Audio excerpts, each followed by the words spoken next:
गंगा की स्वच्छता के लिए सरकार की ओर से तमाम कदम उठाए गए। सामाजिक संगठनों ने भी इसमें बढ़ चढ़कर हिस्सा लिया।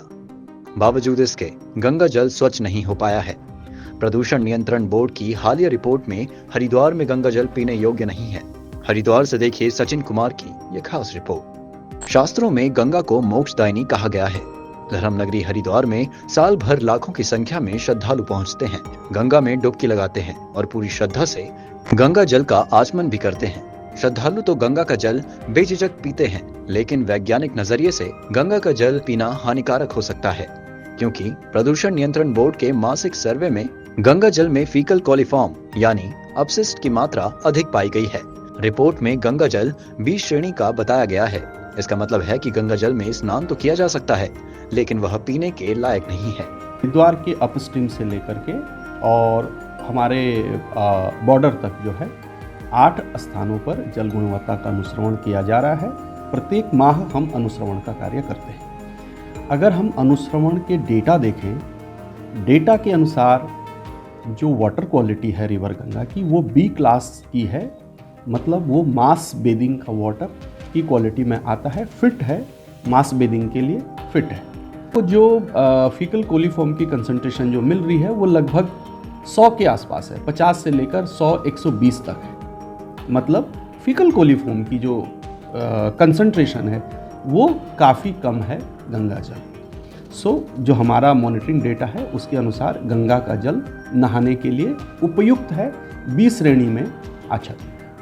गंगा जल को शुद्ध करने के लिए केंद्र और राज्य सरकार ने नमामि गंगे सरीखी योजना चलाई। सामाजिक और धार्मिक संगठनों का भी सहयोग मिला। काफी हद तक गंगा के प्रदूषण में कमी आई, लेकिन आज भी हरिद्वार में गंगा में गिरते नालों को देखा जा सकता है। साथ ही कई एसटीपी ऐसे हैं जिससे पानी बिना ट्रीटमेंट के सीधा गंगा में जा रहा है। पर्यावरण संरक्षण के लिए काम करने वाले संत स्वामी शिवानंद इसके लिए हरिद्वार के तमाम साधु संतों को ही जिम्मेदार ठहरा रहे हैं। साधु चुल्लू भर पानी में डूब के मर जाए, हरिद्वार में गंगा आचमन लायक नहीं रहा है, तुम लोग अपने को भंडारा खाता रहता है। गंगे तो क्या कहते हैं पॉकेट भरने का बहुत बड़ा साधन हो गया।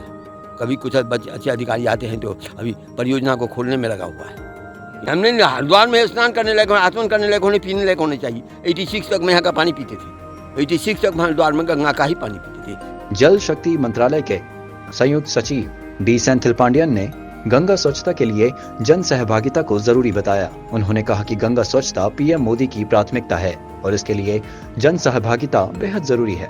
सबसे इम्पोर्टेंट यहाँ पब्लिक पार्टिसिपेशन जरूरी है। इसमें जल शक्ति अभियान में मुख्य माननीय प्रधानमंत्री जी का इसमें मेन फोकस है पब्लिक पार्टिसिपेशन। जन सहभागिता से काफ़ी काम आगे बढ़ सकता है। खाली विभागीय अधिकारी काम करने से कुछ आगे नहीं बढ़ेगा। इसमें आप लोगों का भी इन्वॉल्वमेंट, आपको भी आपके माध्यम से भी पब्लिक पार्टिसिपेशन के लिए मैं निवेदन करूँगा। गंगा सिर्फ एक नदी मात्र नहीं बल्कि भारत की संस्कृति का बड़ा हिस्सा है।